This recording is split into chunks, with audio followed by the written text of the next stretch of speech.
is finding your mystical path.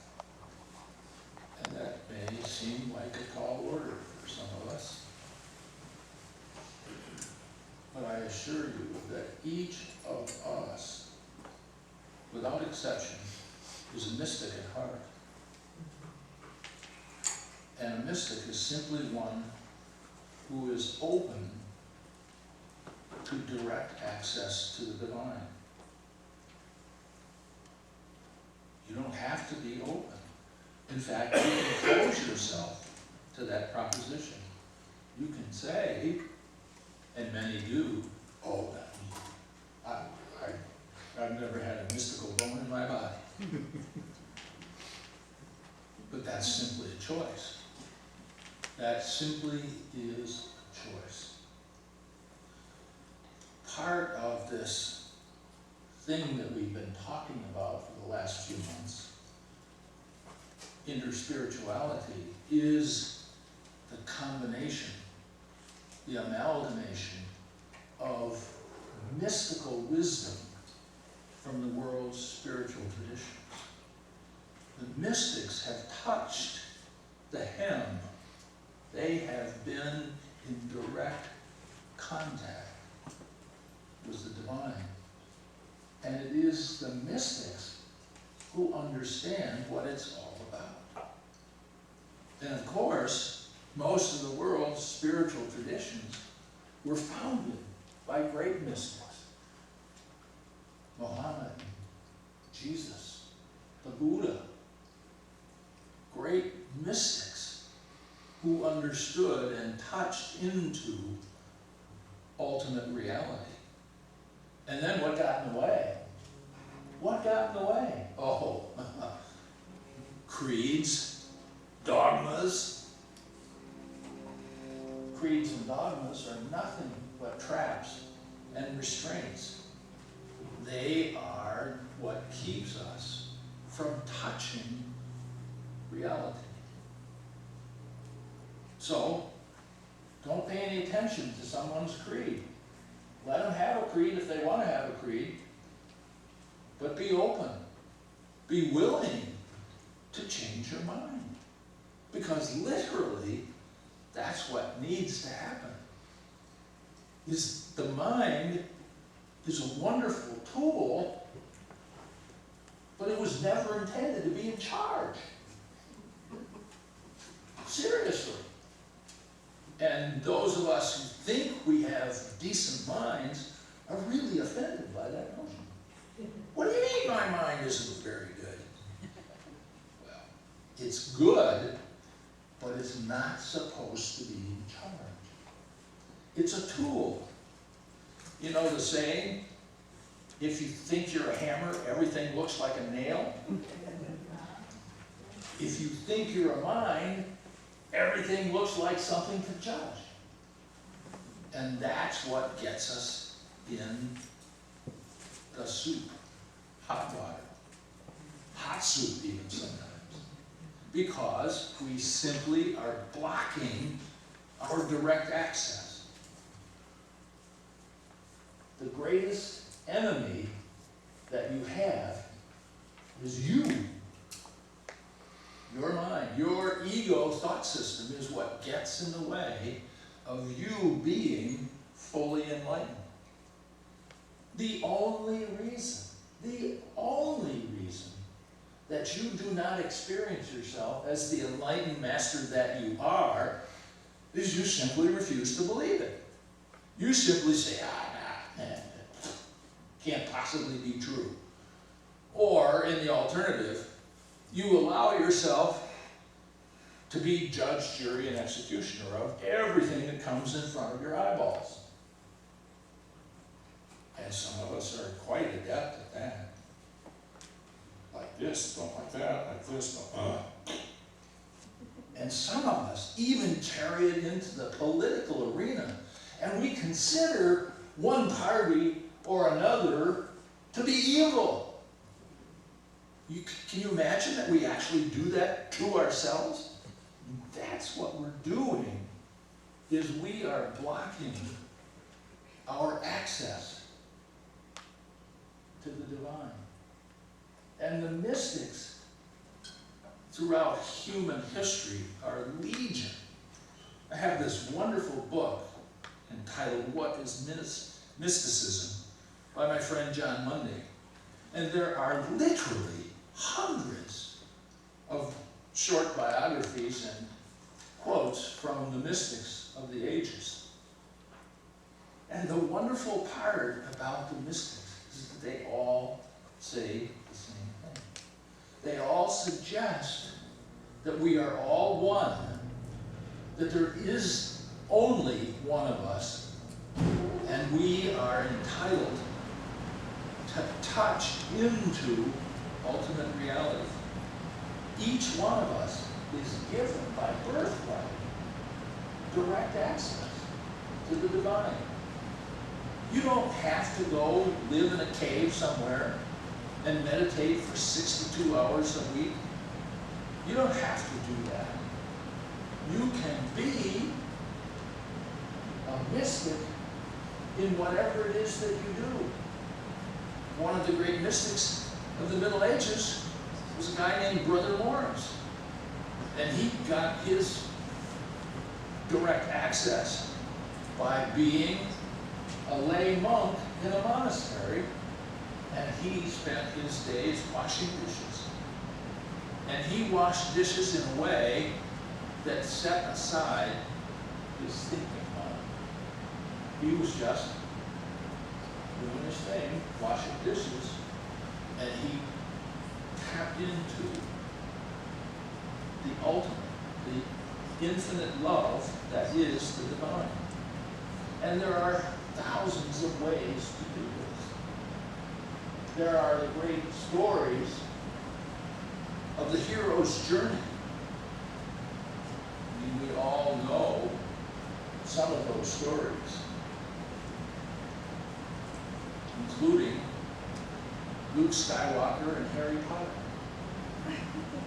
They are the hero, and they have gone on the quest to look for the Holy Grail, to find their way back to who they really are. And that is what mysticism is all about. And so there are literally thousands and thousands of ways to get your mind out of the way. And that's what we have to do. The active mind is what keeps you from touching in to ultimate reality. Because you've got little judgments going on, you've got little worries nagging at you, and you've got things flitting in and out of your mind. And the Buddhists have this wonderful expression called monkey mind, and that literally describes what goes on in most of our minds. You know, there's a little chatterbox in the back of the head that's just running its mouth all the time. The greatest enemy that you have is your own ego. That's what gets in the way of your direct access. So I invite you to explore. Go on a train trip. Find out which track suits you best. And there are thousands of tracks. There's the track into music. One mystic said, when I sing, I'm praying twice. Because music is the soul of the divine. There are nature mystics. Just go out and lay on the grass on a summer night and look at the stars in the sky and touch in to something that's way beyond your ability to comprehend. There are 1,000 different ways for you to get your monkey mind to be still. One of the greatest is meditation. And there are, how many hundreds of ways are there to meditate? All kinds of ways. And there are teachers of meditation all over the planet. So, on your next train trip, find a tract that goes by one or another of the teachers that seem to call your name, that seem to energize something that you're interested in. The goal of all of this is to reach what the mystics have called enlightenment.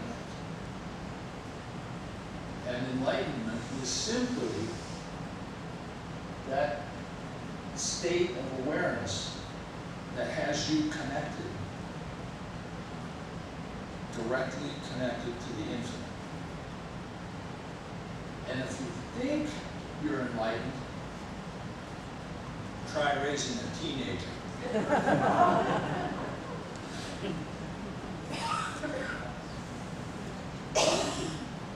I love what Marianne Williamson says. Joy is what happens to us when we allow ourselves to recognize how good things really are. Here we are, breathing, living, having the opportunity to experience ourselves as the love that we are.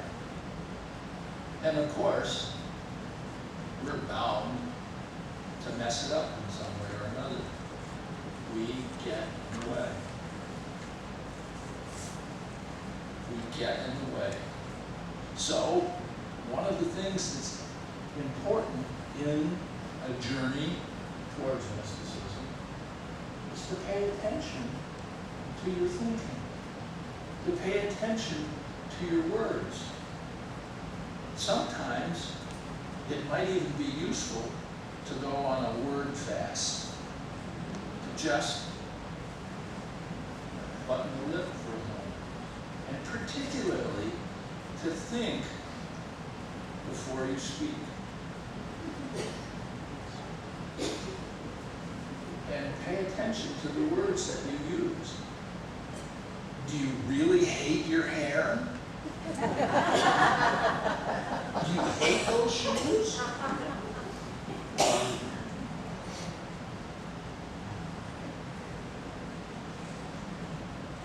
Are you really afraid it's going to rain? Is that fearful for you? I'm afraid it's going to rain this afternoon. Pay attention to the words that you use. Pay attention to your thoughts. Notice your thinking. And let go of everything that even remotely smacks of fear, lack, judgment, because those are the things that your ego is throwing in front of you, trying to trip you up, trying to mess up your realization of who you really are. If you don't know it, the ego is a thought system that delights in the other guy's trouble. So never doubt that the ego lives. All you have to do is go to the grocery store and walk through the checkout line and look at the tabloids. The ego lives. Everybody's got some great disaster brewing, and the ego takes delight in that because it stirs up and it gives us the opportunity to say, look at me, I'm so much better than all those other people. And that's what the ego delights in. And that's what gets in the way of you being directly in touch with the divine.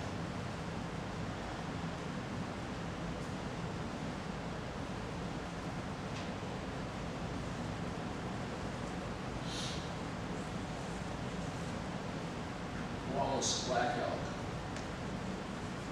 was a leader of the Lakotas who just transitioned in 2004. And he had this to say: you are part of everything. You are part of the fire. You are part of the water. You are part of the green. You are part of the stars. And you are related to everything. You are related to the stones, to the trees, to the fish, to the creepy crawlers, to the ones that fly, to the ones that walk on all fours, and to the ones that walk on two legs. Everything is sacred, and therefore you are sacred too. That's what we mean when we say, Mitakuya Vayas. Everything is sacred. We are in a sacred relationship with everything and everyone. And as soon as you will set aside your language to the contrary, you can have the direct experience of that.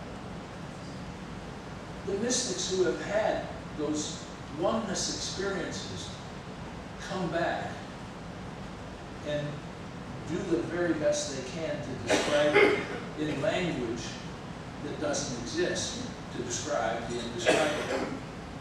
But they all uniformly say it's the most amazing experience ever.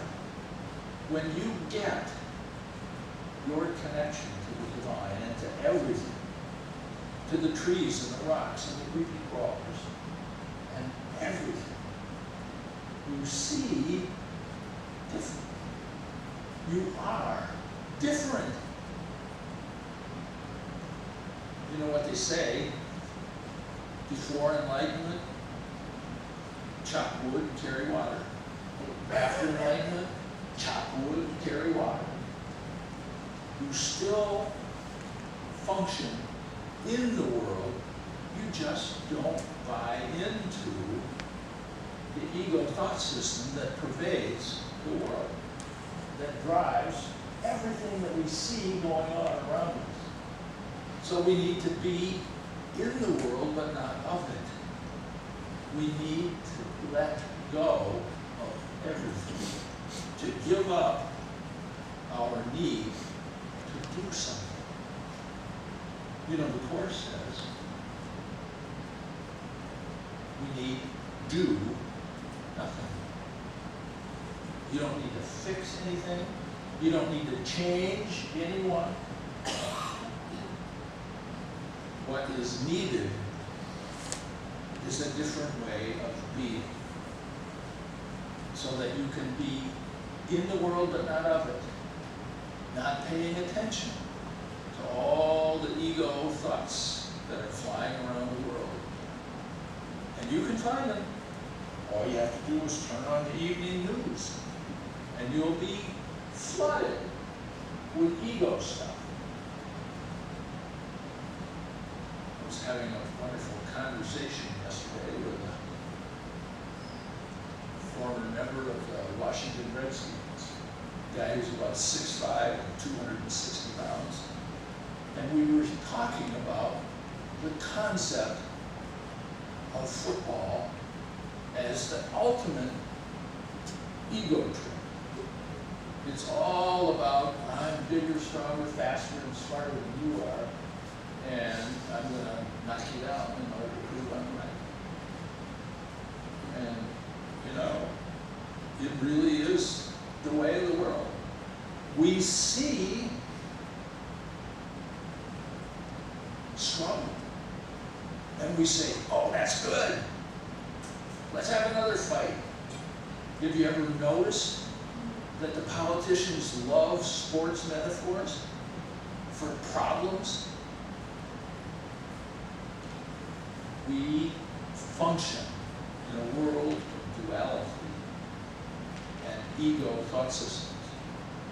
And until you're willing to set it aside for just a moment, that's where we'll be. Wherever I go, there I am. So, I invite each of you to plan a train trip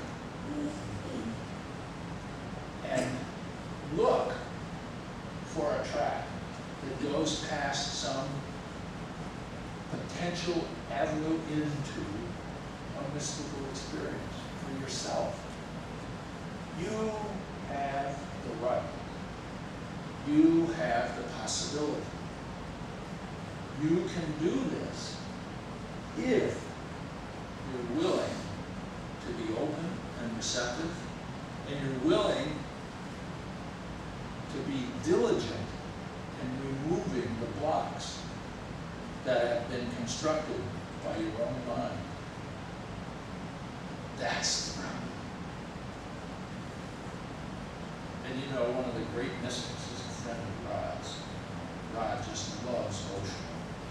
And what a wonderful, wonderful guy he was. He just exuded laughter.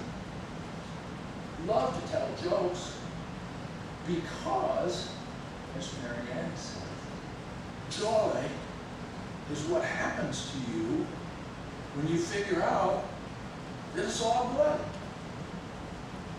When you figure out that you are in direct touch with infinite positive energy, infinite love, infinite good health, infinite wellness, infinite joy. All of these things are available to you if you'll take the rubber band off your finger that blocks the flow. If you'll take your mind off of what you think. Let go of that stuff, because all it does is mess you up. So I invite each of you to be the mystic that you have been destined to be.